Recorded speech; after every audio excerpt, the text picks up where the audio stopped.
Welcome everyone to the fifth session of the Climate, Resource Management, and Human Development Community Resilience Initiatives in Asia 2020 webinar series.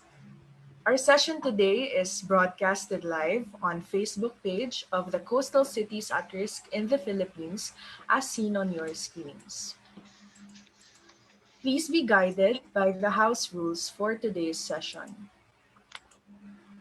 All attendees and participants must mute themselves and turn off their videos upon entry. The ceremony will be recorded for documentation purposes. For our distinguished speaker, please keep your video off and your microphone muted, especially if it's not your turn to speak. Our speaker will also be hearing my voice when you have 3 minutes left for the lecture. For our attendees, please send your questions through the chat box at the bottom of your screen, and so that we can raise this during the open forum. For our viewers on Facebook, you may also send in your questions to the comment section. We begin this webinar with opening remarks from our main convener, Dr. Emma Porrio, who is also a professor at the Ateneo de Manila's Department of Sociology and Anthropology, and the project leader and principal investigator of the CCARPH project. I now welcome Dr. Emma Porrio. Good morning. Welcome to the fifth session of the Climate, Resource Management, and Human Development Lecture Series 2020, with special focus on community resilience initiatives in Asia. In behalf of Father Roberto Yap, the project holder of the Coastal Cities at Risk in the Philippines and our new president of the Ateneo de Manila University, let me thank our distinguished speakers, our participants in FB Live and here in the Zoom space. Thank you very much for sharing your morning with us.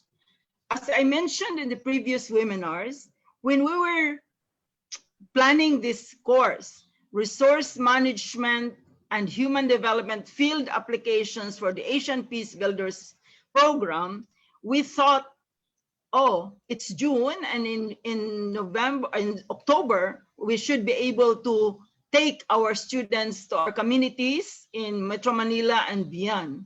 But as I always say, well, COVID had other plans. So as I always tell my students and my colleagues, when life gives you lemons, make lemonade. So this webinar series is very possible because of the intellectual generosity of our colleagues in Asia and on the US. In our closing plenary, we will have somebody from the Ohio University. But really, this webinar series is possible because of people who are willing to help us, support us. It is through their generosity of the spirit and their intellect, mind, and hearts that we are here today. So I would like to basically tell the audience that this morning we are very privileged to have Professor Surichai Wun'gaeo to share with us on the Mekong River development challenges and responses from the universities in Thailand. Originally, we had planned this with Surichai, who is a very well-known social scientist in the region. He and I have been working quite long with the International Sociological Association and the Asia Pacific Sociological Association. Surichai is our advisor there. We originally planned, he organized it with Professor Chayan of the Chiang Mai University. Professor Chayan has been organizing and been director of the Resource Center, and have been doing a lot of wonderful initiatives with several colleagues in the region. Also with Pianporn Paniti of the International Rivers Association. His Pianporn is the campaigns director for Myanmar and Thailand, but unfortunately she had which had to be taken to the hospital for some virus that was, so today I was telling Professor Surichai, if Professor Chayan has other issues with connectivity and like that, Professor Surichai is more than the three to educate us on what has been the development in Mekong River. I think river development is a major issue in so many continents and so many countries. So that's why we're having Professor Surichai today. So without much ado, I would like to introduce, or at least give Professor Surichai the floor. He has very, I would say, I was looking at his PowerPoint last night. I was thinking, oh, what an exciting presentation. So without much ado, I'll give the floor to Ina and then to Surichai. Ina? Thank you very much, Dr. Porio, for the opening remarks. Now we begin with our lectures for the day by calling our panelists Professor Surichai Wun'gaeo, Dr. Chayan Vaddhanaphuti, and Professor Pianporn Deetes. Today's lecture is focused on the Mekong River development challenges and responses with Chiang Mai University, International Organization of Rivers, and Chulalongkorn University. I welcome now Professor Surichai Wun'gaeo, Director of the Center for Peace and Conflict Studies, Chulalongkorn University, Bangkok, Thailand.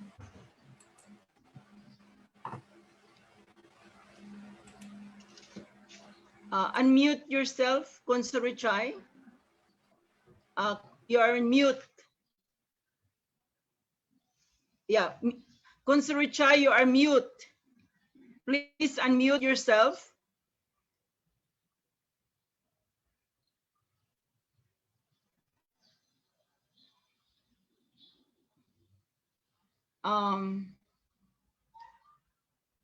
You please unmute yourself and then open your PowerPoint and then share screen.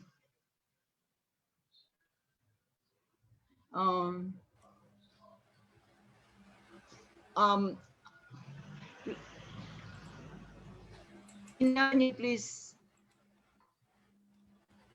Sorry about the technical issues. Oh, Surichai, do you have? You cannot unmute yourself. We cannot hear you.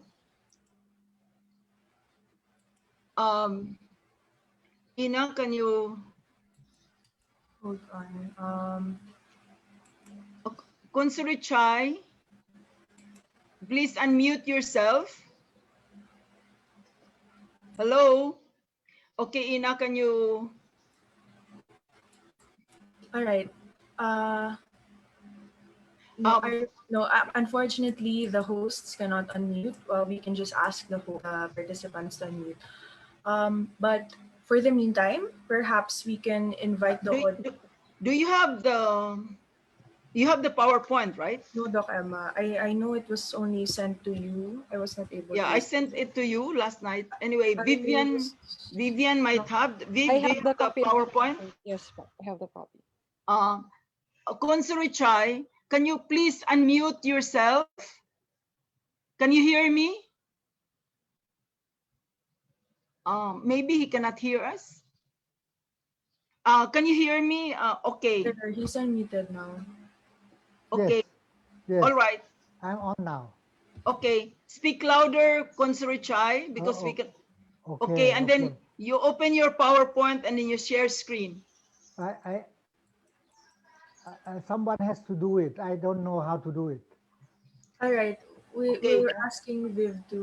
Viv, do you have the PowerPoint? Yes, I'll be sharing the PowerPoint. Okay. Surichai, one of my staff, Vivian, will share the PowerPoint and you just say next, okay? Okay, can you share it, Viv? Okay. Okay. Thank you. Can you make it full? Yes. Good morning, all my esteemed fellows, peace fellows. Thank you, Professor Perio, for the generosity to invite me to join with you, and thank you, Inas, for the all this.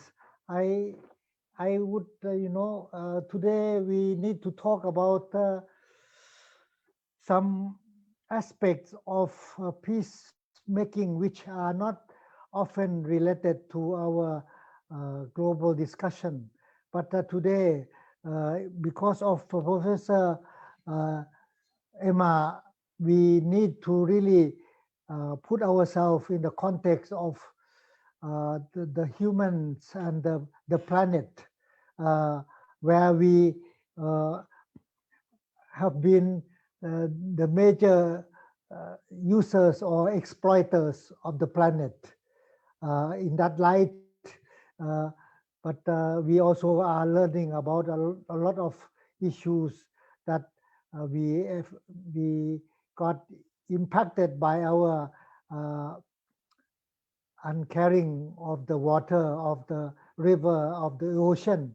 So along that line, today I will speak to you about uh, an international river called the Mekong, which is an international river. So partly it has to go through countries, and all this make it more complicated in terms of governance of the rivers. But people make use of it. People gain a lot of things out of it. So along that line, I will talk about Mekong River development challenges and responses.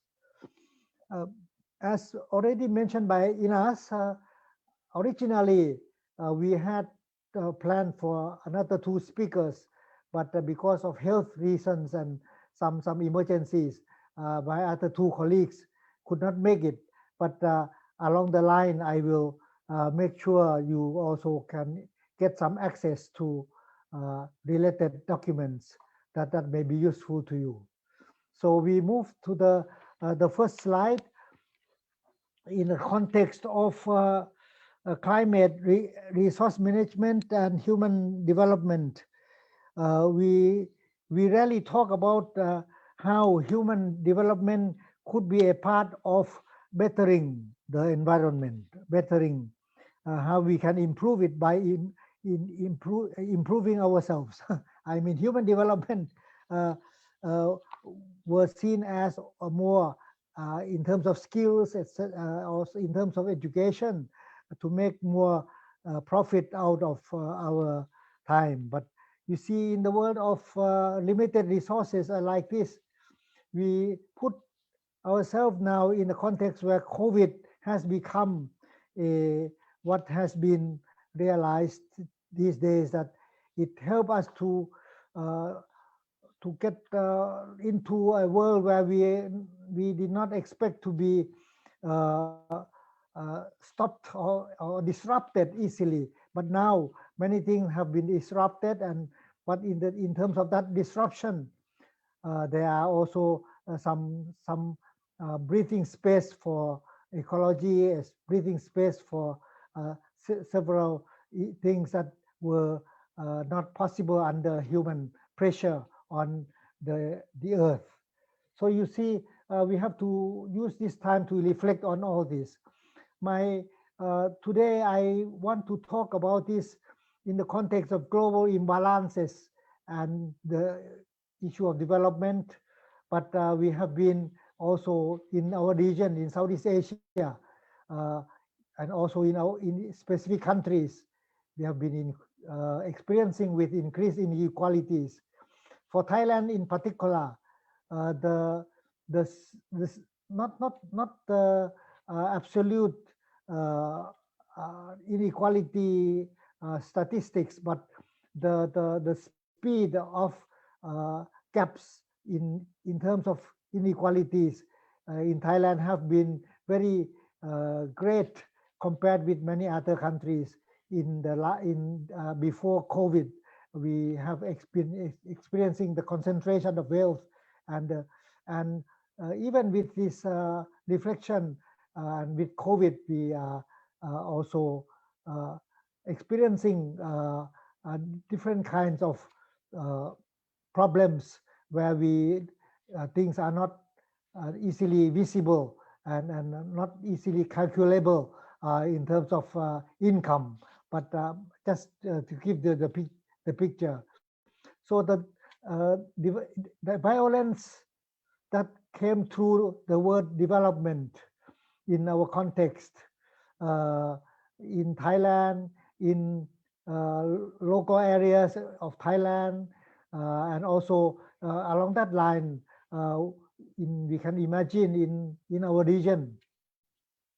I guess in our course, some professor might already mention this word, anthropos. I just note this word to follow the thinking that globalization, as it has been experienced, have been also accepting a new fact that the intervention of human or the anthropos into the earth or the planet has meant a lot in terms of what we call economic development, what we call science to master nature. But along that line, we also learn these days that the impact of encroachment of the humans and the economic money making into nature have been also creating serious problems, including what is called the different virus from interacting or encroaching in the world of animals. And so this zoonosis are the new sources of our new pandemic. I don't have to mention this. So deglobalization, in a way, is a chance opportunity for all of us to imagine and to think over. So this anthropos is a new word for us in this context, where we were been thinking more, reflecting more in terms of Anthropocene as an era in the geo history of the planet.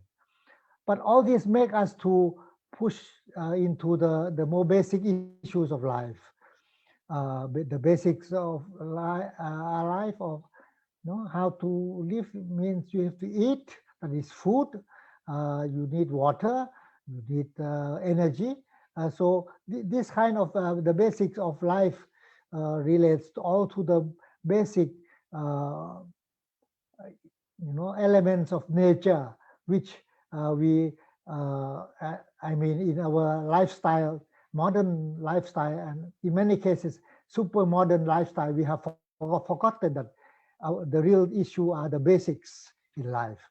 But we forgot the roots of all this, but we have enjoyed it. But now, you see, because of all these crises in the world, in environmental crisis, have pushed everyone, especially global level. 5 years ago, they have come up with this agreement on transformation the world through a new global agenda called Sustainable Development Goals. So this, some people think about these goals in terms of whatever indicators, but I would like to emphasize that basically it is focused on very basic values of human and the planet. Basically, it is related to how human become human, and how we can be a part of this caring of the home that we are enjoying and living together.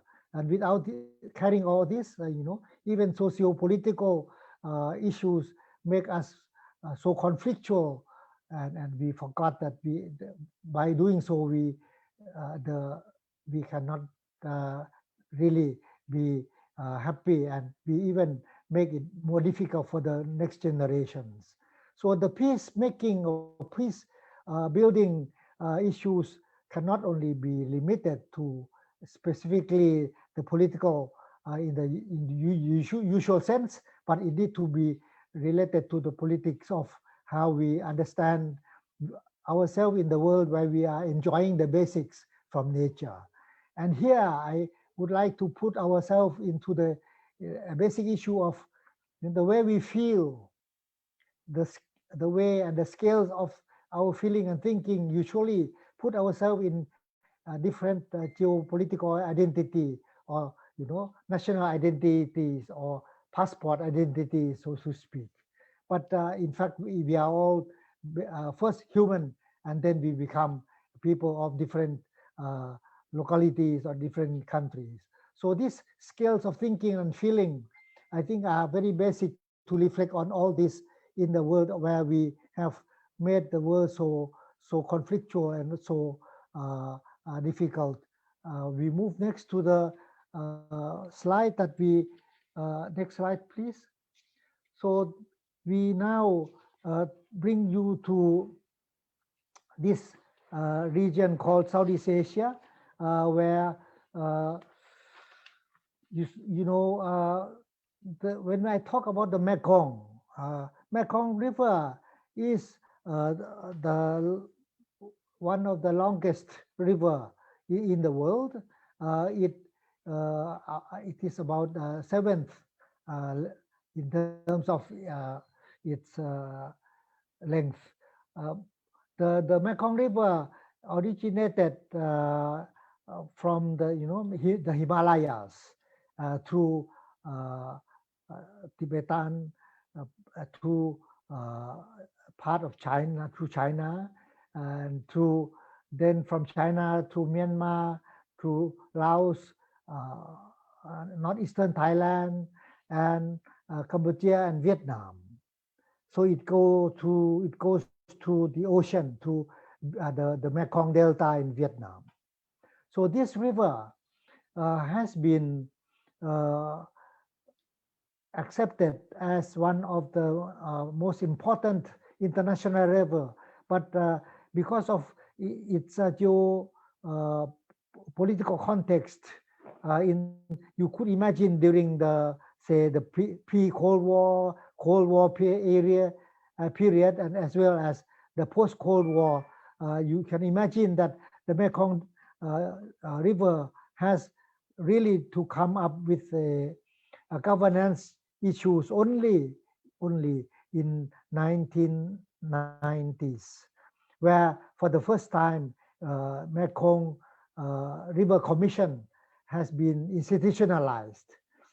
So Mekong River Commission has 4 countries with with China as observer, and also the 4 members, as I mentioned to you, these major countries that I already mentioned the names. Now, with this context, please imagine that all these Laos, Thailand, Vietnam, and Cambodia, with these names, you can imagine in the terms of geography, only Laos is a country which is landlocked. Okay, the others have their lands linked to the sea, the ocean, of in some way. And in this context, you also can see in this map that we, during this period, the 90s, you can imagine that there has been a new geopolitical and geo-economic macro plan about the world after Cold War, where it is invented as a word called the Mekong subregion, GMS, the Mekong subregion. The Mekong subregion is a keyword to the institutionalization of the development ideas from the Asian Development Bank. Okay, so I just put this in the light of this so that you understand this map easier. So along the line of the map, you see the river. Now, landlocked Laos, because of demand for income and cash. So the major part is how to make it more, say, income generating sources. The most attracted idea has been how to make Laos a land of generating electricity. For whom? Mainly the electricity in Laos built through the dams are sold to Thailand and Vietnam, and some others to China, some part of China, etc. But these are the two major parts of export, electricity export. So you see the word region makes more sense that the Mekong sub-region, in fact, it is a very interdependent, not as country alone, but all related in terms of relying on each other on energy, in terms of labor, migrant laborers, in terms of the air, we have to breathe same air. So whenever there are haze or are affected. But here in this presentation, I want you to focus, take a look of dams. All this map is called all dammed up. So you can see that there have been about 10 dams built in China. Okay. And then at the moment there are 11 dams in Mekong Lower rivers, meaning that Mekong Lower, meaning from Laos onwards. In China, Upper Mekong, or the Chinese would call Lancang. Lancang is also, you get familiar a bit in the next minutes. But Upper Mekong and Lower Mekong with Laos, and then Thailand has enjoyed the part of Mekong to its north and northeastern part of Thailand. North meaning Chiang Mai, Chiang Rai. Professor Emma and I were part of Asia Pacific Sociological Conference in some say 10 years ago in Chiang Mai University there. Chiang Mai also has a border area linking with Mekong, including Chiang Rai. You see, so in the northeast, some people may imagine there are areas linking to Laos, to Vientiane, like Nong Khai. There are areas where linking, Nong Khai and Nakhon Phanom and Ubon Ratchathani, etc. So now the river goes through Cambodia, okay, and then goes through the what is called the delta in Vietnam.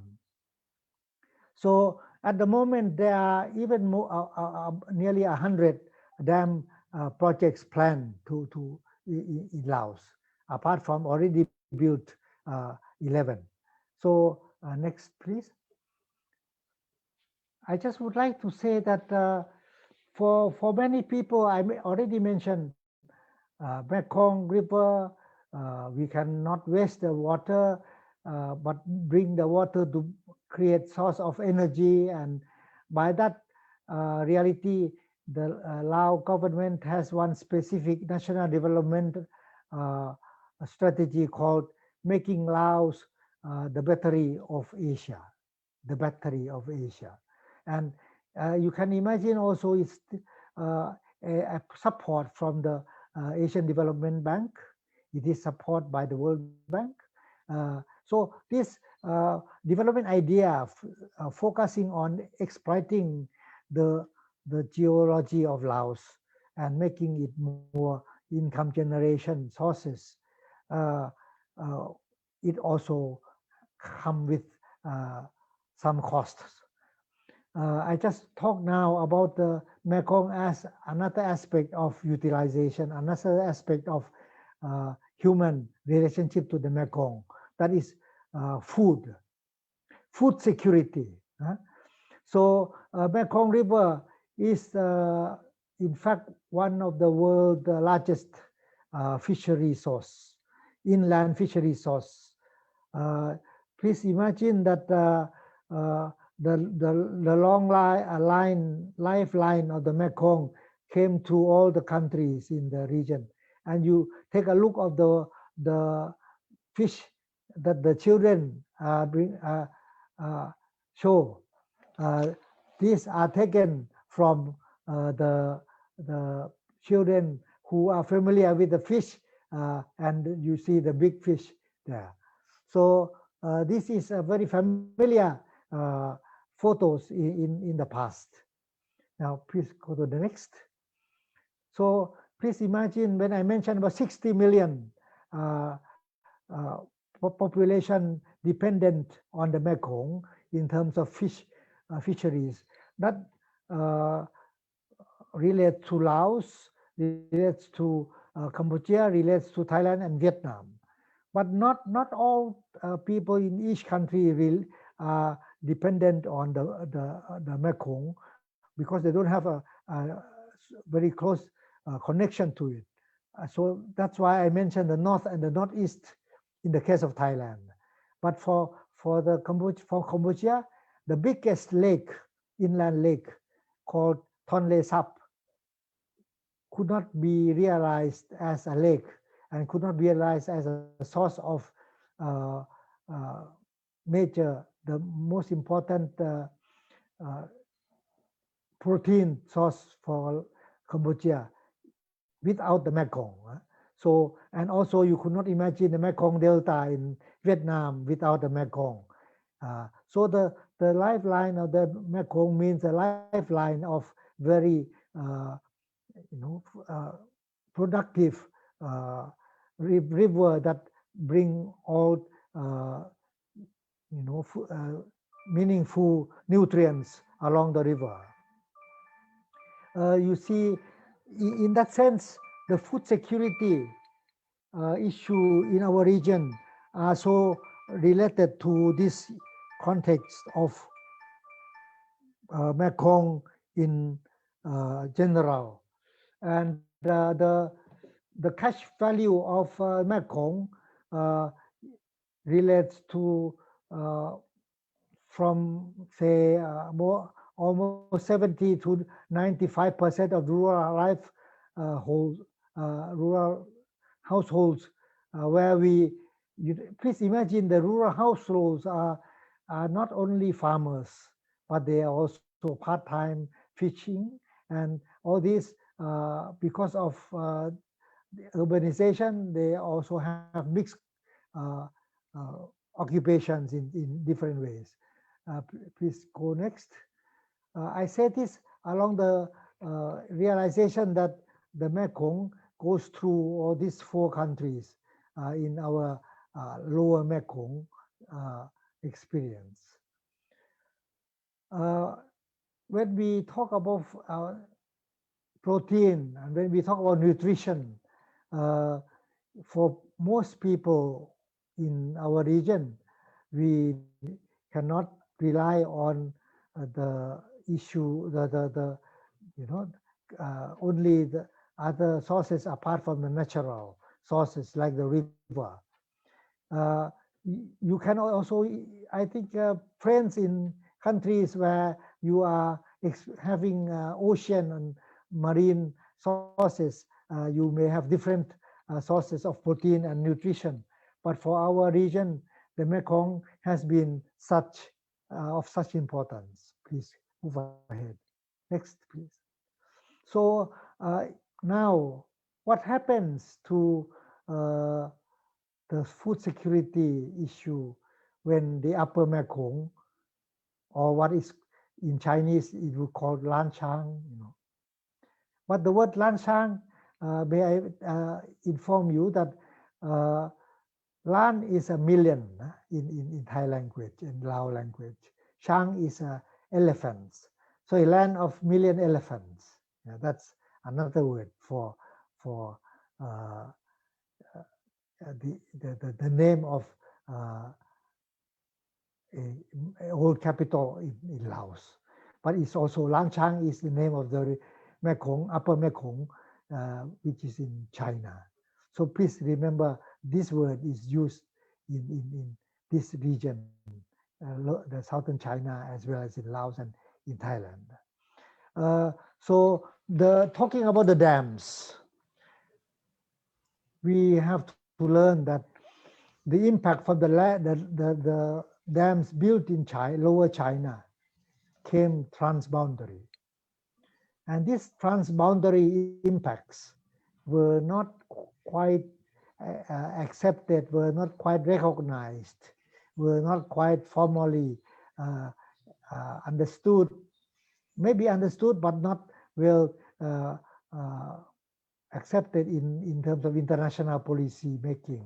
So when Chinese build the dams in their territory, it has a lot of impact on the water in the river Mekong. So the Mekong River Basin has been impacted not only by the dams, but the consequential impacts related to the sediments as well as to the quantity of the river, of the water, and the quality of the water. So this also impact the nature of seasons or seasonal flows of the water. So in rainy season, there were reduction of water, increased flow in dry season. So this make the seasonal flows not very ordinary or not normal as before. So the control of the dam water for electricity production and other purpose in China have affected the Mekong River and the neighboring countries.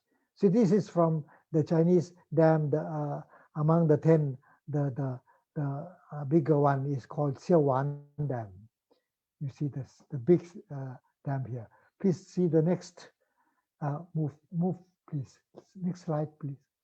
So now this is now you see the fuller picture, the dams in China, and now only these few years we are learning, we are getting some information from the dam in China. Only last 5 years or so, after a lot of international pressure, China have granted access to some data, basic data about the dams in China. It said all this belong to the territory of China, so it has its own sovereignty on the river. So only outside China it became international river. But you see, how can we talk as mechanically possible to divide the river along that line? That is, you can understand this complexity of issue. Next, please. So I already mentioned that the impact of the river flows, okay, in terms of seasons, in terms of dry season, rainy season. So usually the normal flows allow agricultural pattern possible, but then it has been impacted. Agriculture to the water and also along the banks, river banks. Impacts on hydrology also serious. Impact on the fish migration, which are not easily understood without the serious studies across the borders. We only learn that with a certain dam building, like one dam called the Park Moon Dam in the northeast, it has affected more than say 4 or 5, 40 or 50 species of fish, for example. So altogether we have more than 100 species, but in fact impacted by dam building because of the fish migration are impacted. They could not, the fish could not come from the mouth of the water up to the upstream so that they can not lay like eggs like that. So the tributaries usually were the place where they lay eggs for the fish, and so all these are impacted, and so the strange, not normal pattern have been really impacted by this dam building and water control through the dams, etc. So the unusual water fluctuations due to the dam operation, that you can imagine the dam operation idea is central to the control idea, but the water fluctuation in the impacted by this made it abnormal because of the water from the Mekong will have their own life and their own live stream of fish migration, for example. So please imagine all this, all this impacted by the dam building upstream and midstream, etc. Please go ahead. Next, please. So the impact on the agriculture has been very great, apart from the food security through the fish issues. The impact on the, like for example, please take note what is called riverbank gardens. Here, if you go to Chiang Kong, where I was there with Chayan some months ago, Dr. Chayan and Pianporn, Deetes of the international rivers, take me to see all these are no more because impacted by these dams building and the fluctuation of water. So it made the gardening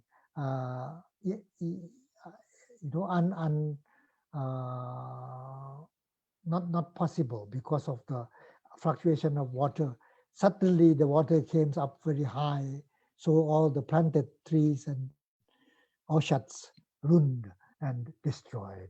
So lots of property for people and loss of opportunity for life and loss of income, and also food issue impacted.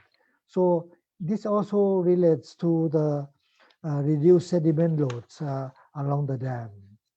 And please go to the next. Yes. In Thai word and Lao as well, please take note, take a look of the green bundle in front of you. The green bundle in front of you is, in fact, some of you may know. Please imagine what it is.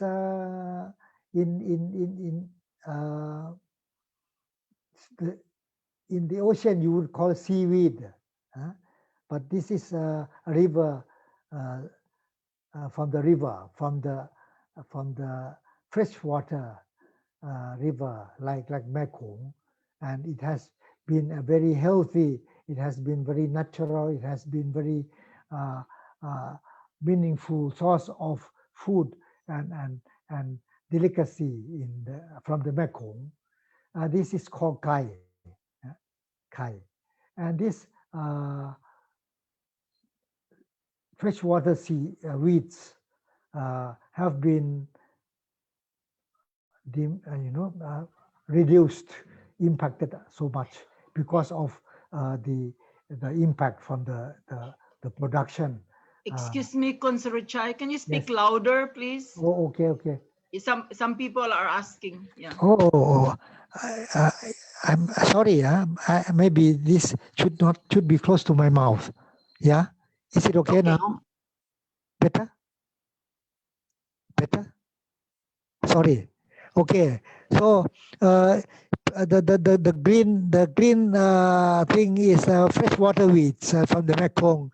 If you go to the Vientiane or Luang Prabang, if you go to Chiang Kong of Thailand, and certainly you will get all this in a very a good quality.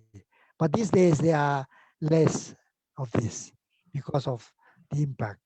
But still, you can see some. So with this, you see, imagine these people, they have to rely their income and their how they make their living through the sources of fish from the source of from the Mekong, and all this. Imagine the agriculture along the banks.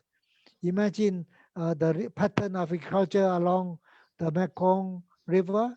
So all these are impacted by the dam building, and with this, you see the electricity on sale and the impact from dam along that line were not well understood and not well taken over by the what was uh, seen as a environmental impact. But we only learn more complicated impact and cascading consequence of the dam building to generate electricity these days. Please move to the next.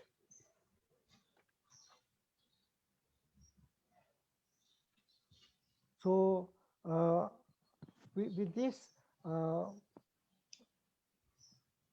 we see Mekong. We cannot hear you again. Oh, I see. Okay, I have to. Yeah, I think I need to use my hands to bring it to my mouth. Okay. Yeah. Okay. Okay. Yeah, that's better. Okay. Oh, I'm sorry. I Yeah. guess all this time you some of you did not hear me. Oh boy. Okay. The Mekong River uh, has been taken for granted for by many, including governments. People see it as a source for generating income, generating electricity. It is a source of, say, navigation, uh, and certain governments pay a lot of attention to how to clear up the Mekong River to make it safe for navigation, for logistics, and also transport of goods. You can imagine China. You can imagine countries along the river use the Mekong River also as transport for goods and other and other possible uh, products.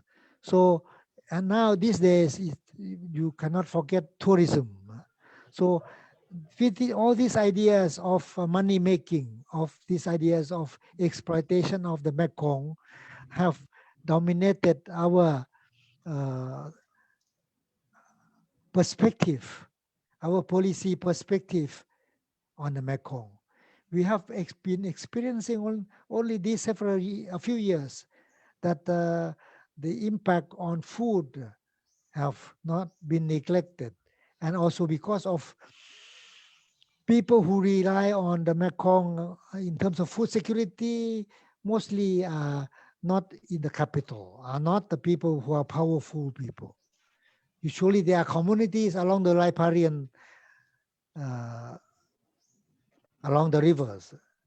And all these are, oftentimes they are ethnic groups as well. Oftentimes they are from tribes, and they are, apart from being so, they are also marginal in terms of the policy making, and they are not seen as a part of the mainstream economy.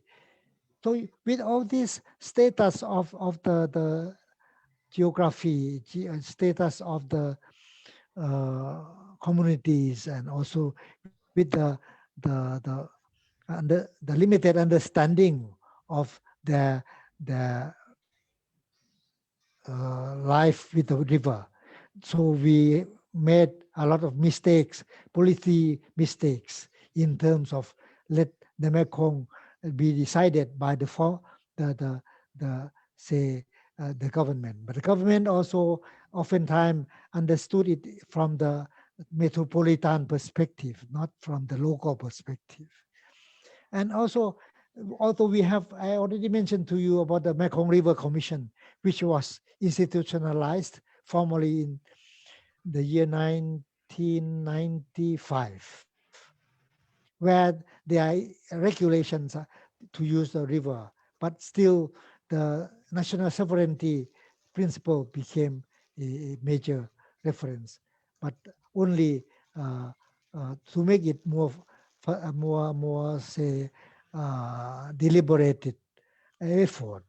But along that line, still the mechanism for deciding the use of the river and the national resource management issue were not well managed because of the economistic consideration dominates, because the money-making part dominates, because the national sovereignty dominated the decision-making. We did not have a well functioning trans-border idea about the river, about how the river should have a trans-border, locus of responsibility for people. And for that, you see, the issue of national citizenship without regional citizenship is negative for this kind of governance. So the governance issue and the justice issue for natural resource of this kind has been very poorly understood, and we only now that we are experiencing all this, but the world with this rebalancing the imbalances of our own development behavior also a bit late, but need radical understanding, need radical change of behavior, policy behavior as well. But you see, we need serious rethinking about governance and justice issue for the Mekong. We also need to bring up the issue of territory in the light of our responsibility to nature. What is called today extraterritorial obligations. Some of you may recall that when we were fighting with the colonial powers, we need to fight with the extraterritorial powers of the powerful countries. But you see, thinking about sovereignty issue in terms of river, in terms of food, we need to understand the issue of territory beyond the usual national territory and national governments and national responsibility. We need to bring the responsibility beyond the territory that we are familiar, beyond our own. So in that sense, the responsibility to the Mekong for us in the region need to be identified much more better and much more in the light of how the land link countries like Thailand, ocean link countries like Thailand, Vietnam, and Myanmar and China should be more responsible in terms of international collaboration for Laos to enabling a landlocked country like Laos to have development alternatives beyond the usual understanding that they can only rely on selling electricity along the previous possibility. So this extraterritorial responsibility discussion, and now it became a word in international governance issues and also non-governmental issue, including the international rivers that Pianporn has been working with So this has become a key campaign, a key advocacy area. Next, please. So I already implied about this challenge that when we talk about development in the past decades, we were talking about development gap in even in ASEAN, we talk a lot about development gaps, but all this relates to how we see each other in terms of countries and make each government of the countries each on their own responsibility for their own territory. But in the context of the Mekong. Surichai, louder again. Oh yeah. Okay. I forgot. in the context of geography of national territory, yes. But when we realize that we are living not only in that kind of physical territory called national borders, but we are also using the word border boundaries, putting it, marking it, demarcating it on the natural source like river, on the ocean, for example. So the word sovereignty, when it came to be functioning in political science, it came only the last 200 years or so as a full functioning understanding. And this legal framework of national sovereignty it has blinded us to the reality of the sovereignty idea that we should see beyond the demarcation of our national territory, because we live in a world where our atmosphere cannot be easily marked because we breathe the same air. That's why we are experiencing terrible haze. We are experiencing PM 2.5. So along this kind of issue of impact from environment, from haze, from atmosphere, from river, from ocean, I would bring to you the challenge that we forgot. We have not been able to coordinate our disciplines like economics and our concern, like the dam building to our concern, to how we should make investment more accountable in terms of sustainability. So here, the issue of Asian Development Bank talking about, Mekong sub-region were not coping well with the accountability issue.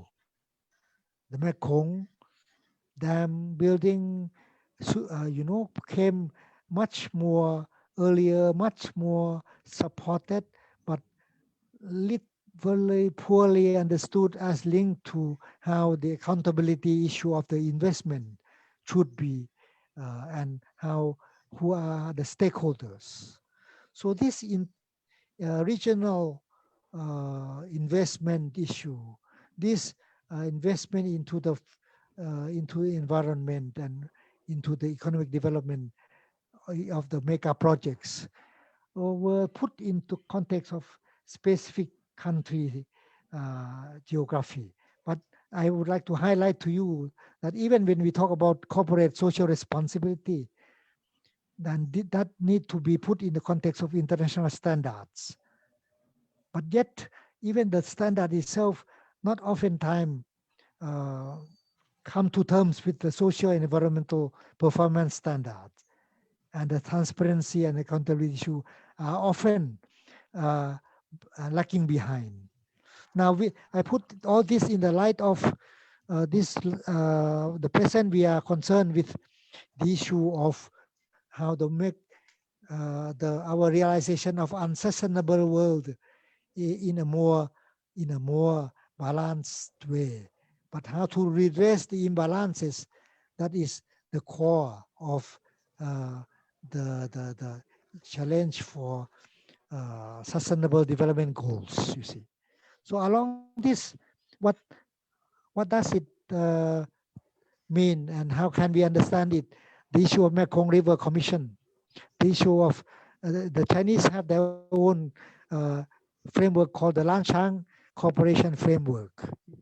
So the Chinese government has their own framework because Chinese is only an observer to the Mekong River Commission, and it has more of its own idea of strategy. So how to engage China with the Mekong countries, which are mainly uh, and all are small countries compared with China, for example. So you see, Mekong became a place where the geopolitical forces also need to be tackled, need to be dealt with in terms of policy making.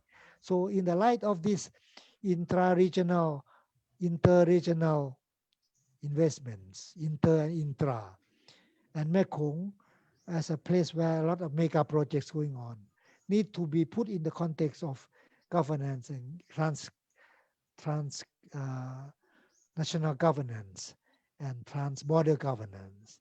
And now you can join with me in this very difficult context of the Mekong, where we cannot let it be alone along the national sovereignty discussion or the narrow national citizenship idea, because the metropolitan and the local perspective, even in one country, become so different.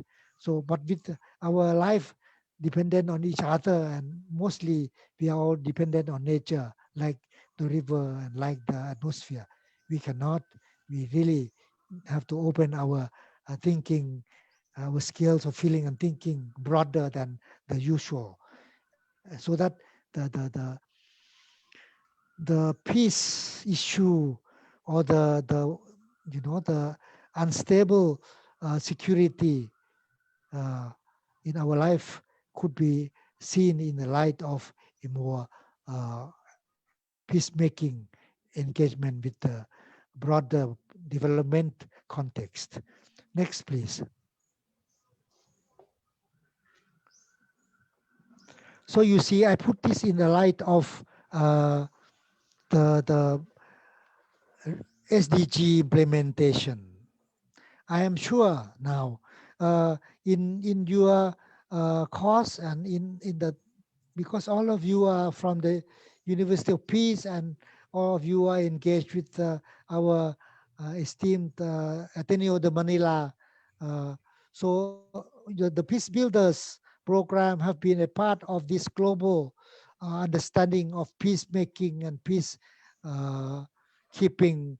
But now, beyond the usual, I bring to you today peacemaking with the earth. It is a central issue. And in this peacemaking issue, we cannot see that it links to the spirit of the Agenda 2030, what is called SDGs.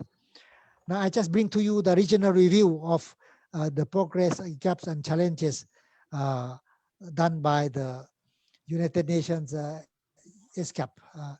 It was presented some months ago. Okay. Yes, next, please.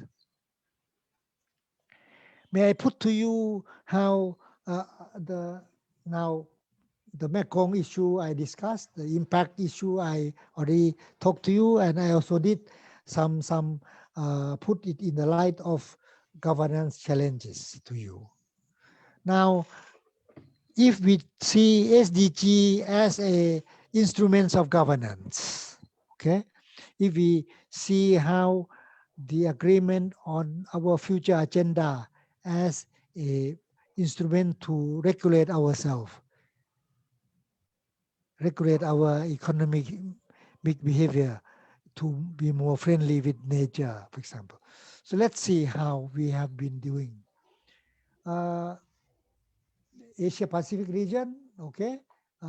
Here in ESCAP, please remember CCARPH is a regional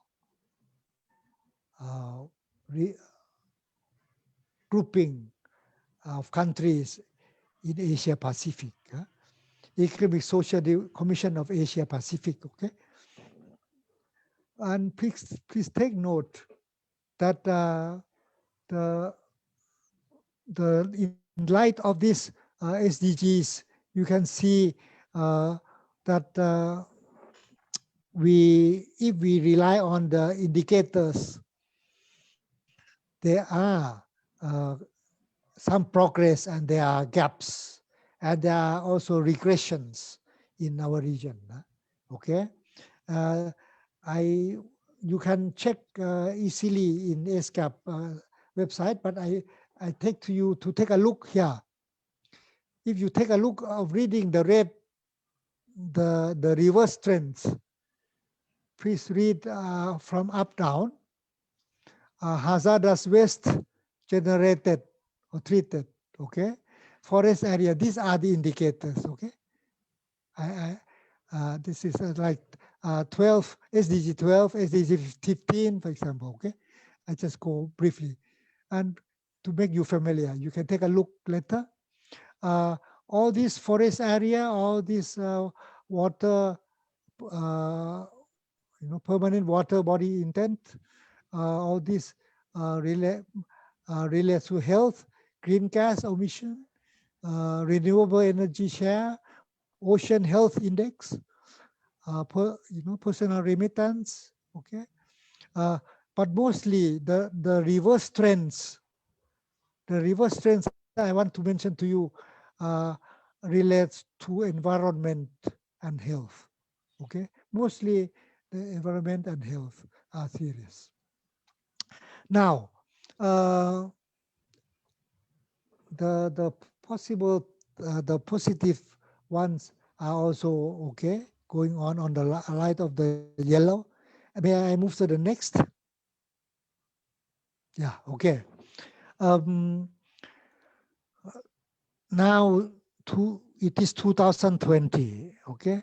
After the SDG promulgated as the global consensus 5 years ago, we have been experiencing that the integration of our SDG national plans and national laws in national context, and there have been some serious institutional strengthening and coordination.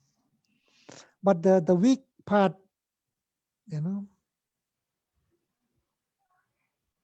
is that we rely more on the government structure in Thailand, for example. But the civil society are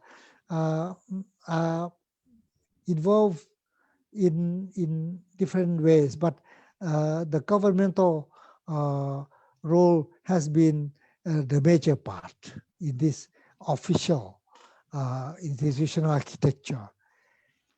But we have to take serious about institutional architecture in the sense that when we talk about the river like Mekong, the Mekong River, without formal institutional structure, you leave the informal part in the hands of the sovereignty principles of countries, and all this make it so difficult for managing the negative impacts from the river, as I said to you. So we really need to look into the weakness, how to improve, how to correct the weakness of the regional governance along this line. So we cannot only talk about the Mekong from national perspectives alone. That's my point. Next, please. Okay, so we here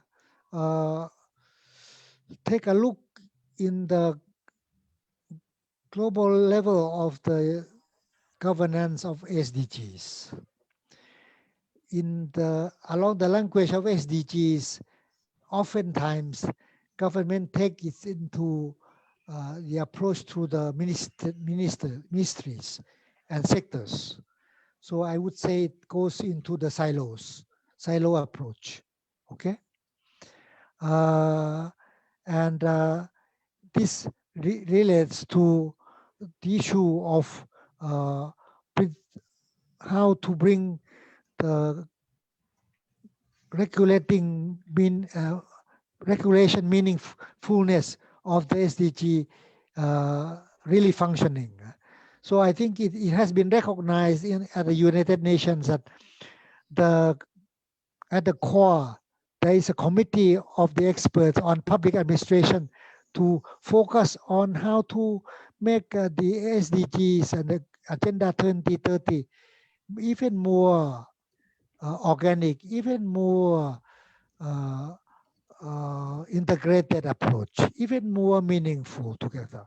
So along that line, they talk about the effective governance of the SDGs, not by silos, not let the government going alone, not only let, we have to look into how we see this in the light of a gaps of governance. Like I mentioned to you, governance of the international rivers is a core one.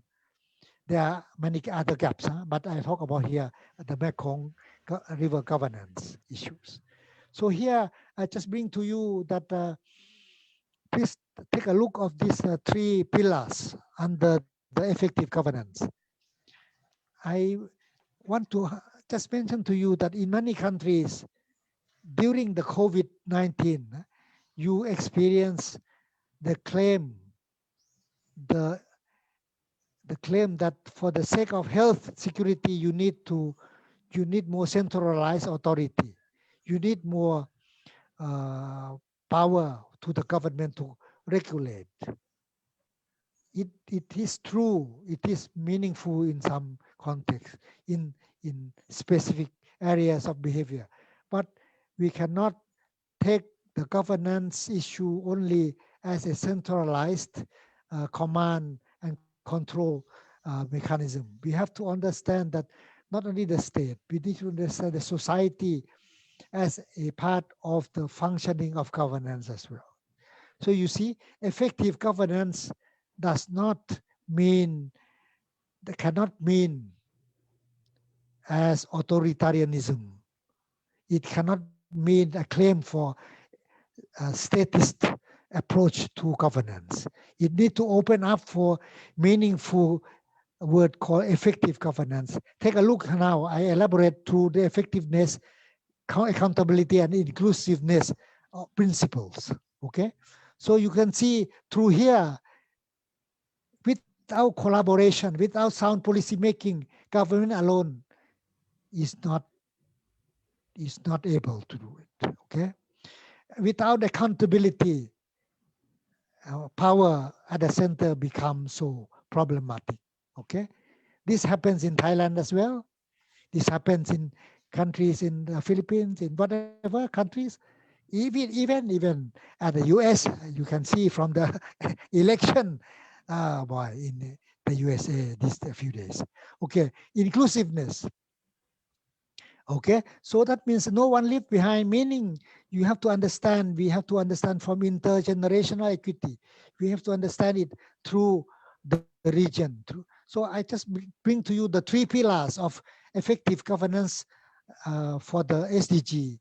It can be a reference for our discussion about how to make the international river more as a part of our responsibility beyond the usual our national passport identity. As next, please. Okay, next, please. Ines. Viv. Okay, yeah. I just this is my last slide. This is my last slide. Okay, so I bring to you talking about the Mekong River, talking about the dams and development challenges in the river Mekong countries. But I bring to you how can we bring this issue into of the gaps of governance in the light of our our capacity to deal with the gaps together. Here the trans-border learning of the Peacebuilders program that all of you are a part is very central. how can we make our learning more transformative? It can only be transformative if it is sensible to the difficulties of this kind, difficulties of dealing with peace, not leave the difficulty of insecurity and mm, and war, making war with the environment, making war with the rivers, and create a lot of problems for small people. So we have to learn our way together to go out of this vicious circle of unsustainability. And I think your knowledge generating place like a Peacebuilders program can be knowledge platforms across citizens of the world, like what you have been doing. So my key note here relates to the issue beyond the national. We have to see the sub-national issue, sub-regional issue more, and we see the regional more and inter-regional more. So you take note that I go beyond the usual international studies. I think the international studies are important, international relations are so important, but the geopolitical framework of nations these days make it impossible for even the Americans, even the Chinese to be to close the discussion of this kind together. So we have to help each other by opening this kind of concern and this kind of solidarity of issues. The entry points can be from downstream, upstream, midstream. Okay, I talk about Mekong River. I also would like to talk about, we cannot talk about the past, but we have to talk about the future-oriented approach, how to integrate better, okay, how to engage better. So by doing so, our capacity can be built together and we can strengthen our sensitivity. We can sharpening and we can also make our efforts multiplied through our solidarity and our collective learning and co-production of ideas and projects.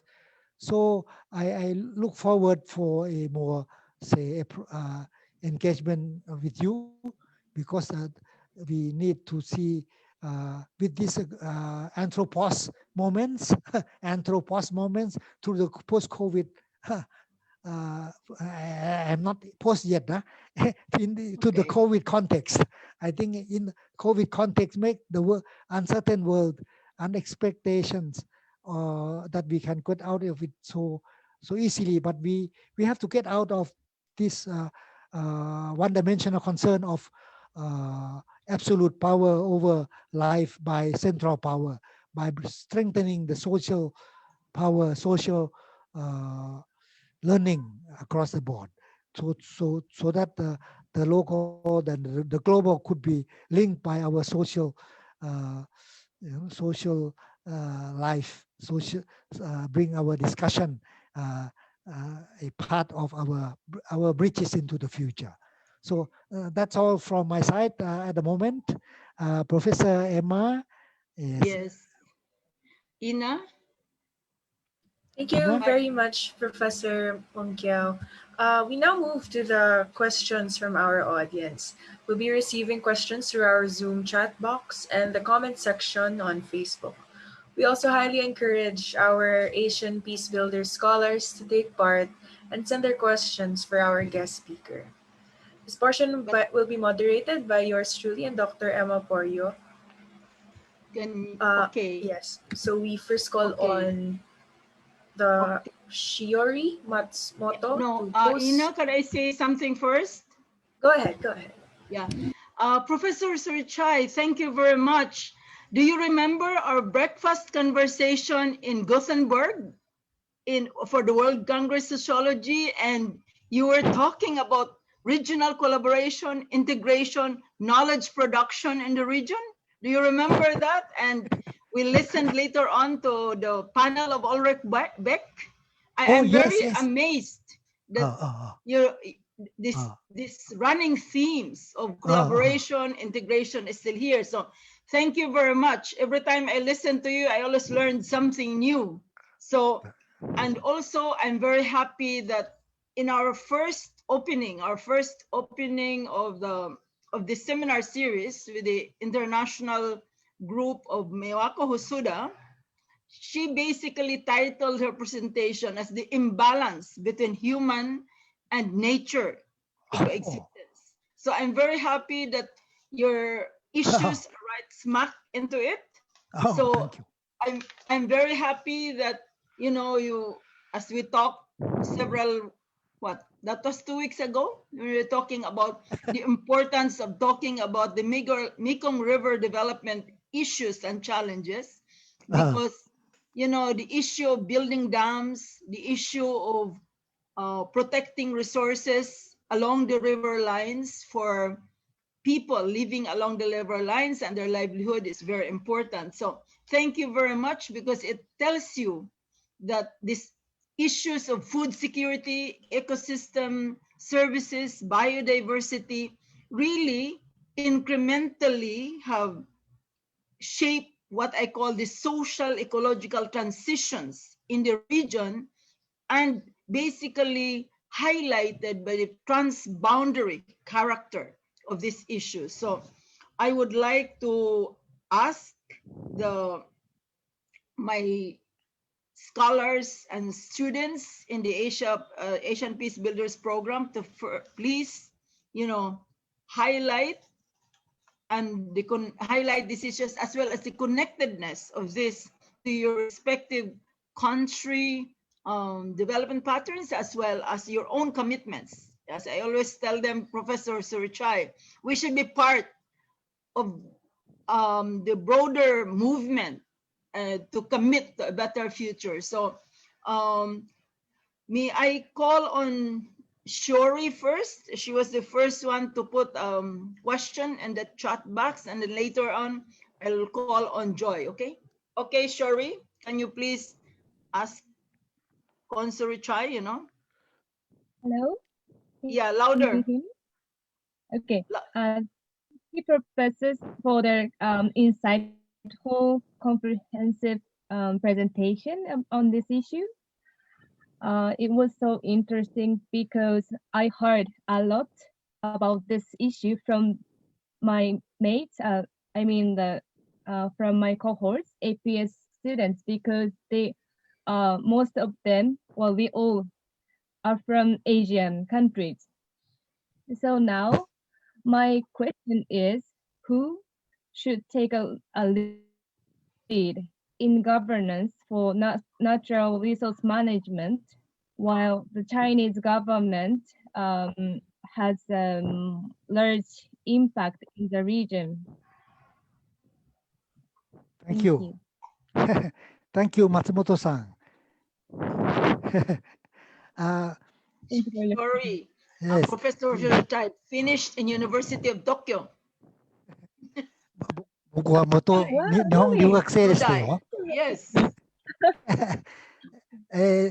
日本に10年いましたよ。 Oh, あすごいですね。あはいはいはい。So I just mentioned to Matsumoto-san that I spent 10 years in Japan. So you see, I owe a lot to Japan. Yes. Yeah. Okay. So thank you for your question. You see, your question relates to the word, the name, one name in it is very central to our self examination, our who should take the lead, okay? Who should take the lead in this? I used this as an opening for our examination of our awareness and our knowledge. Not only about in terms of politics, not only in terms of politics, but our own self awareness and our self learning. So in terms of politics of today, yes, we live in a geopolitical world where there is a big China, big USA, etc., and some other country are smaller, some country are medium country like that, and some country are very small, and can be uh, uh, overrun by the ocean, like the country in the Pacific. So, but going beyond the usual geopolitical uh, idea of countries to be responsible in this, we need to examine the ourselves as a part of understanding the problem of unsustainability of this kind. So I think I answer this, just I go brief now. You can imagine I'm trying to answer in terms of a few levels of responsibility. Okay, there's not one level of the responsibility. On the geopolitical level, yes, okay, and then we have to talk about international governance, global governance. But we also need to examine ourselves as a human actor, as a part, as a human actor in the world of this peace builders program. As we are part of this.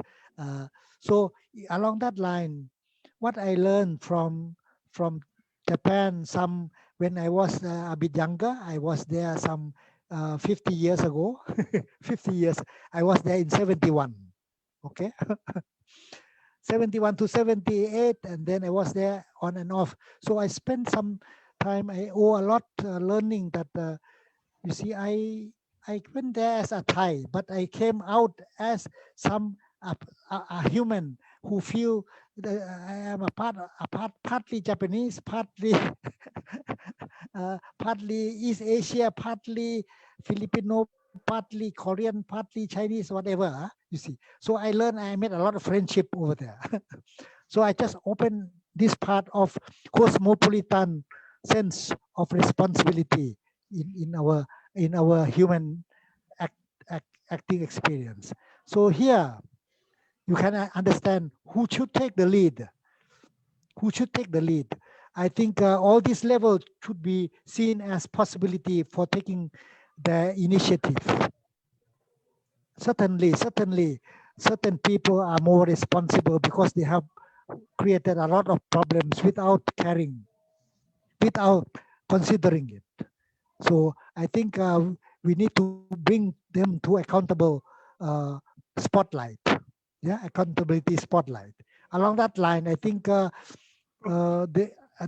I, now you see my answer. Okay, I don't have to conclude, but you see that the multi-level engagement of issues of responsibility are necessary, and the governance issue cannot left to the governments alone. They are really responsible, but we need to bring them to the spotlight. So the Chinese, we need to see among the Chinese, there are people who also care that they want to be responsible to the neighbors too, some of them. So all countries have that kind of people anyway. So now may I mention the last word that Professor Emma talked to me about Gutenberg. Hey, Yeah. you made me think about a phrase. Ecological cosmopolitanism. Remember? Yes, okay. So when she mentioned about Urishbek, please, there's a man, some very nice but excellent thinker in sociology called Urishbek. A word he used for us to answer your question is that we oftentimes become a part of organized responsibility. Please take note the word organized responsibility, meaning being responsible by organizing ourselves in a very uncaring way. Organized responsibility. Take note of this word, and you see, we say you should be responsible, not me. Your country should be responsible, not me. So everyone and no one really care for the suffering of the people who are negatively impacted by the dams. So everyone should take that suffering into the center of their heart and the thinking and the reflection. So here, no one should be allowed to be out of the picture. Okay, that's my conclusion. Okay. Thank you so much. Okay. Domo, domo arigatou gozaimasu. Thank you very much, Surichai. That's really great. I would like to remind everyone, I think I mentioned in my earlier lectures about Ulrich Beck, the construction of risk in modern times, and he proposed that we should become ecological cosmopolitans, meaning to say that we should not be so insular and only be connected to our own places and our own identities, but for the world and the globe to continue together, we have to respect and connect to the other, okay? All right. Shori, are you happy with the, now you discovered that Professor Surichai is part Japanese, part Korean, uh, the Asian, the cosmopolitan Asian. Yes. And so now we will go to Joy. Joy has a very 2 or 3 issues to raise. Joy? Joy is in Bangkok, Professor Surichai. สวัสดีค่ะ สวัสดีครับ สวัสดีค่ะอาจารย์ thank you very much for your presentation. It's very insightful and I can relate it to what we have been discussing in the University for Peace in Costa Rica, because many of us take the course about the climate change, climate justice and adaptation. So we discussed quite a lot about the infrastructure that relate into the energy generators. So my questions is, the first one is about the participations of people to navigate the policy in the national level, because like in Thailand, we experience that it is quite hard to access to the information about the energy sector. So for me, it's like personally, I really have no idea like how much of the electricity that we really need to operate our country, and actually what should we know in order to guide our decision and to participate in the policy making, that the transparency and the scientific truth, or that how to empower people in the national level. Because like when we had when we built the Sayaburi Dam, I remember that the the information that showing to the public is said that there would be no effect to the biological system, because there would be the way that fish can go through. So that's kind of, it's not the truth, and now the impact is really obvious. So that is my first questions. And the second questions that I have is, we discuss a lot that if we would like to have a low carbon emission country, the country should rely more on the electricity instead of consuming the fossil fuel. And that's so I think that if we transform the infrastructure to rely more on the electricity, that may means that the infrastructure, the huge ones such as dam, may be unavoidable. But at the same time, the human security and ecosystem, like it should not be compromised. So how should we address these issues? Thank you. Thank you, Kun Joy. Professor Surichai. Yes, Joy. May I know where are you from? I'm from Bangkok. I'm now living in Bangkok, Thailand. เหรอปะโถ ค่ะ เราอยู่ใกล้กันนิดเดียวเองค่ะ I'm at Sathorn Road right now. It's just like few Okay. blocks away from Chula. Few blocks away from July. Yes. I see. Yes, okay. And with your 2 questions, I think you see the first question relates to the what you call control of knowledge. Control of knowledge has been a part of our modern state, our modern state, our modern politics. I mean, we do not people, even educated people, are not aware that they are unfamiliar with complex issues of energy It's, because we only get public information, so-called public information from the major power producers. We don't get information about the impacted people. As we can, I myself, not exception, because I been here at Chula, and Chula has been a part of the problem than a part of the solution along this line of electricity and dam building. So having said that, we cannot avoid the responsibility to put this knowledge issue into the center of our discussion to answer your question. Participation cannot be discussed in terms of just mechanically let the type of participation. We we have really to start by being a part of either the problem or part of the solution, because we live in the same world. We live in the same consumption world, same energy consumption world. Talking about the Thailand as a country where it consumes. So along that line, I think our public information have been lacking so much in terms of impacts of our own consumption.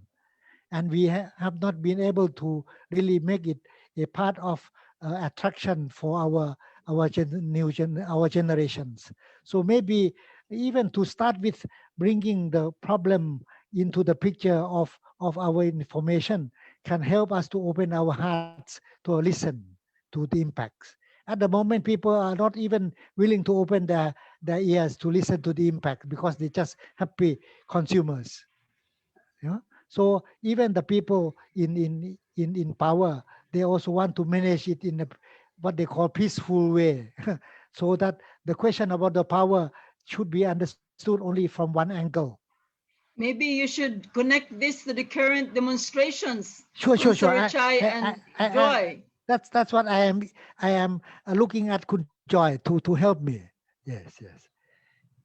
Because she's younger, she can feel closer to the new youthquake, youthquake The youth around. quake, the Yes, youth yes, quake in Bangkok yes, now. yes. Bangkok and many areas in Thailand now.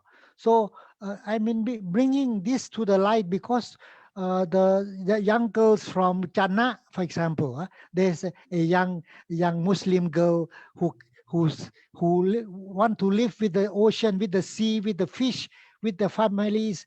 They don't want to get the dirty air from the coal power plant, supposedly to develop her area. So along that line, she wrote a letter to Greta Thunberg. And I did not follow yet whether Greta Thunberg answer her letter. But anyway, so I think just to answer the question of information, is a part of, but I just not talk about, don't want to talk about the information in terms of just that part in terms of data, but talking it in terms of sensibility, uh, uh, how to make it more opening for our sense of necessity to improve the situation of knowledge and action. So along that line, we are all knowingly or unknowingly maybe victims of propaganda of Sayaburi Dam having no impact on the fish, because the fish they say can swim following the what they call bridges for the Yes, it fish. said there will be a Very bridge funny, that very can funny. fit. This has been a joke in the real world, but you see, they were able But I to think bring. it is very powerful, Consorichai. Yeah, It's yeah, very yeah, powerful imagery that yeah, yeah, yeah. So that we need. that girl posed to our existence now, you know. Yes, yes, yes. So we have to learn how to bring this imagination more real in the context of responding to the negative impacts of our Okay. unknowing. So the second issue relates to energies, to the low carbon. So the complexity of our life need to be brought through the our sharing with the solidarity with the affected. I think there's no other way. We cannot talk about the all this issue as a cerebral exercise. Yes. Yeah. So the hearts, the minds are linked in the world of data, but cannot be cannot avoid linking with the suffering, with the unnecessary suffering that we have been put people along that line. So I think the the responsibility is not only about the narrow political framing, but also relates to politics of knowledge and politics of engagement that we all have to work together. Thank you. Joy, your other classmates would like to ask questions. So Ina, can you please call them? ขอบคุณนะค Thank รับ you คุณ very จอย much, Professor Surichai and Joy. Thank you very much for that. I now call on Porn Tip from Songvam for the question. She goes through our Zoom chat.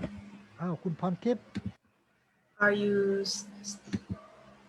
Puntip, please open your video.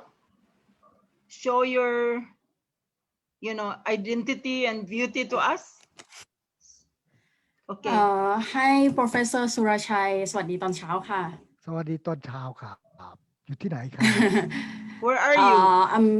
I'm still at Costa Rica โอ้โห in Okay. another Okay, part go of the ahead with world. your question.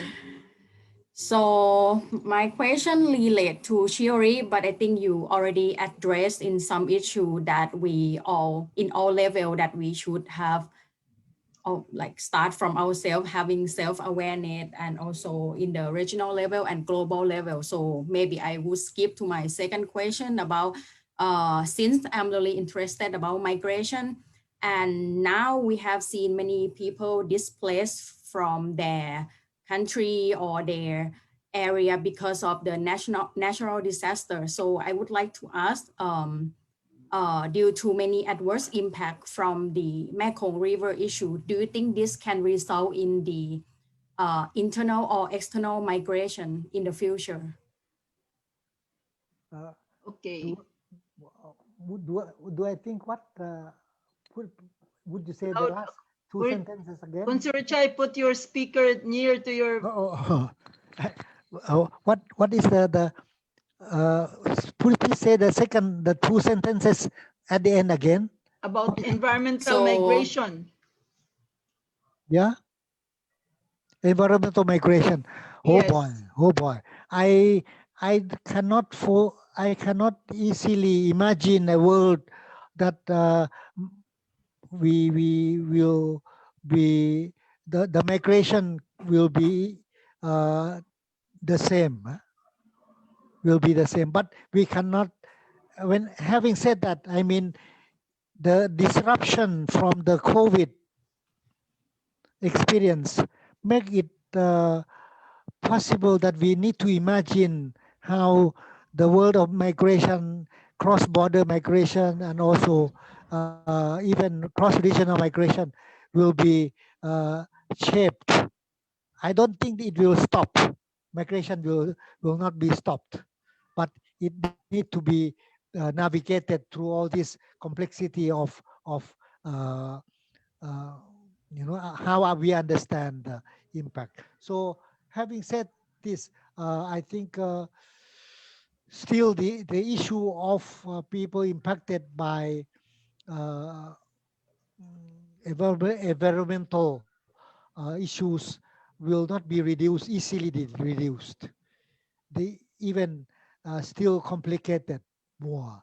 So I said this in the light that the concrete understanding of specific issues, of specific groups can help us to bring our understanding to a more more possible level of how to bring it to policy, how to make it more engaged, policy engagement platform possible. And for this, I think migration issue cannot be only managed by national and and framework alone. But you see, here we are at difficulties leaving the migration issue in the context of only national framing, but poorly understood in the regional, in the cross-regional sense. So I think the how to bring this global sense a more center to our recognition of the migration impacted by environment really have some parallel patterns across the board, and we can we cannot we have to feel the issues together so that we can empower the way we deal with it. In Thailand, for example. Okay. In the interest of time, Pontip, can we please give the chance to the last two? Because you will have a chance later on when we close decision to the public. You can have further elaboration. Okay. So, Pontip, is that okay that I will ask Definitely, Professor. Tien Tren Sure. and Hideyuki to basically be succinct, be brief with their questions. Okay. Can I listen to the questions both, and then Yeah, I can, that's what I'm calling. please. Okay. I'm calling Tien Trin to please speak with your video on, and also Hideyuki, please put your on so that you can follow fast. I think we let them articulate the question, one after the other, and then you respond, Surichai. Okay, okay, Yes. Trin. Because we're running out of time. Yeah. Okay, Trin, go ahead. Hi, I'm and I don't really have a question, but just a comment because I have a very pessimistic view about the future of Mekong River. Yes. Okay. Consider there are many. Pessimism has no place for a better future, Trin. You must have optimism and hope if you have belief in your own generation, okay? Tintin, please go Yeah, on. Please go on, Tintin.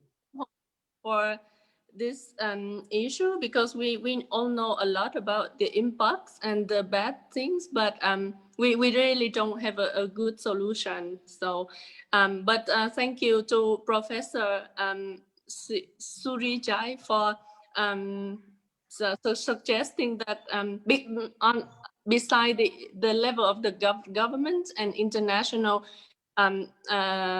impacts, we as individuals can make impacts if we look deeper into ourselves and also try to learn and engage with others. So it's kind of helped me to have some hope.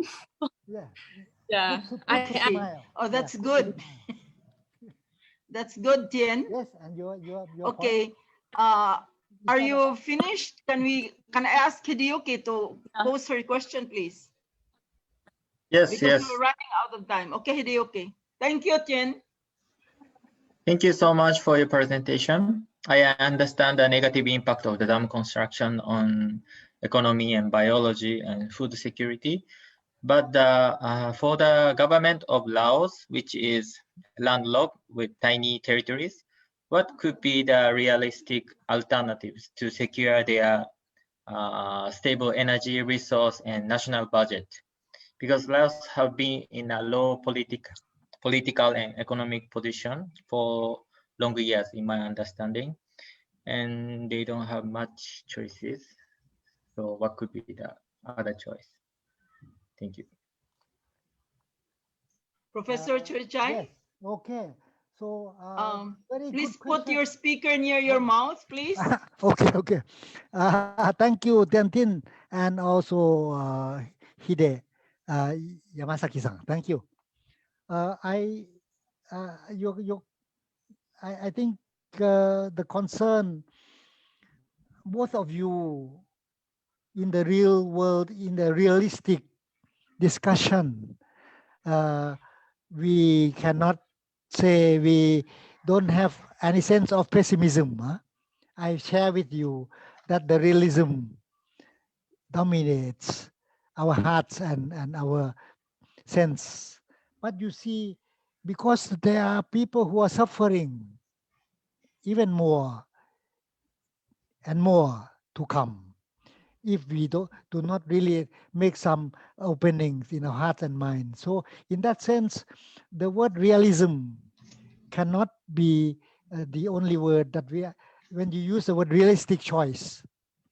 How can we understand reality in the sense beyond what exists that we see? I want to talk about the constructed possibilities for development agenda for Laos.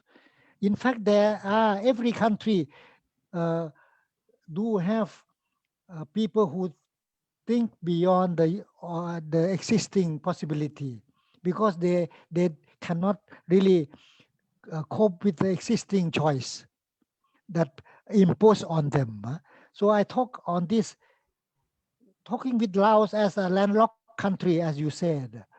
We had to accept that the realism that we accept the sovereignty of Laos, but we forget that the river, international river, need a more collaborative framework of sovereignty of the river together. And in there, I mentioned the gaps.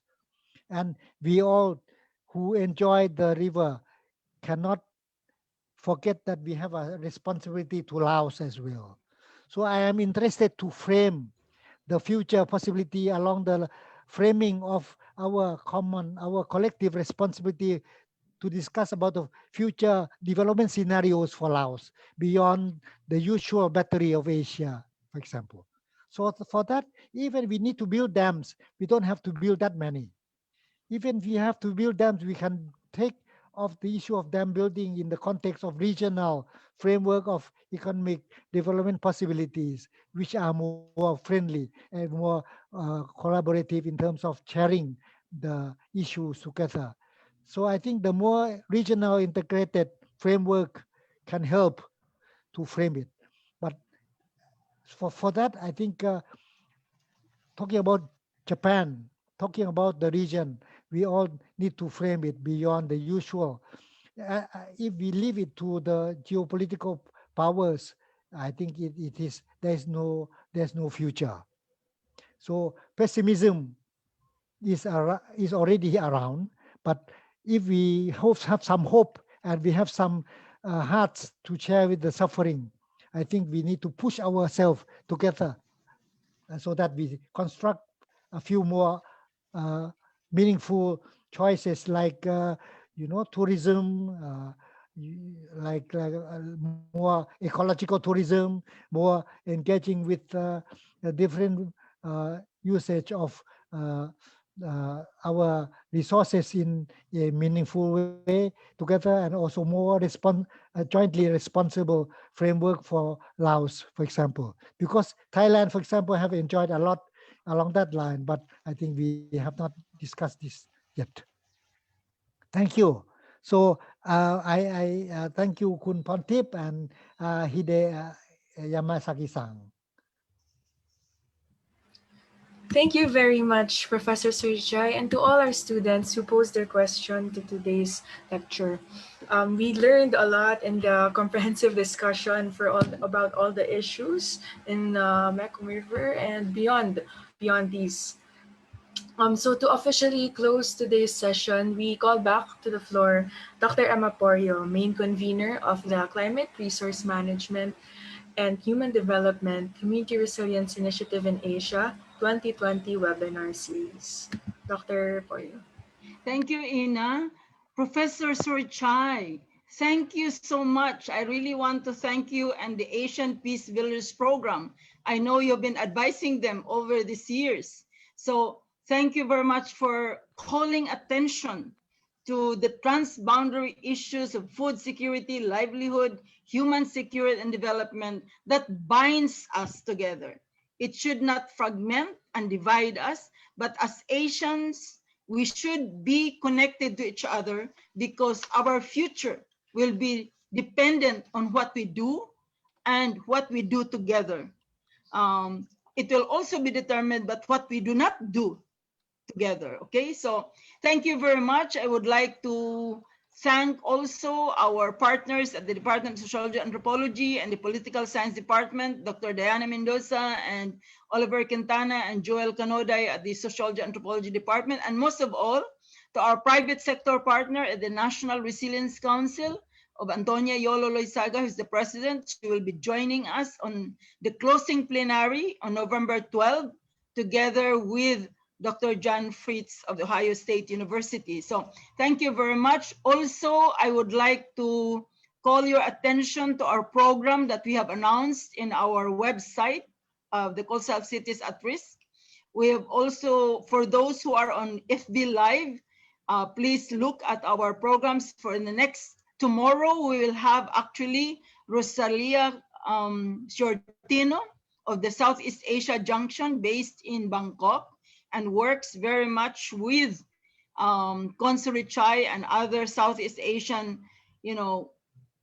I would say champions of balanced sustainable development. She'll be joined tomorrow. It will be a closed session. I'm only organizing it for the Asian Peacebuilder scholars. We will be joined by Jessica Bersilia, who is the former Global Coordinator for Christian Aid and now teaches at the University of the Philippines. So they will be together. So some of the issues that you're raised about regional integration will be tackled by Leah tomorrow. So to those in my class, please note, please see us tomorrow at 9 o'clock to 10:30, okay? Also, in the coming week, we're having a partnership with the Fine Arts program, with 3 young fine arts faculty, and also Clarissa Mijares, the coordinator of the Asian Peacebuilders programs at the Ateneo.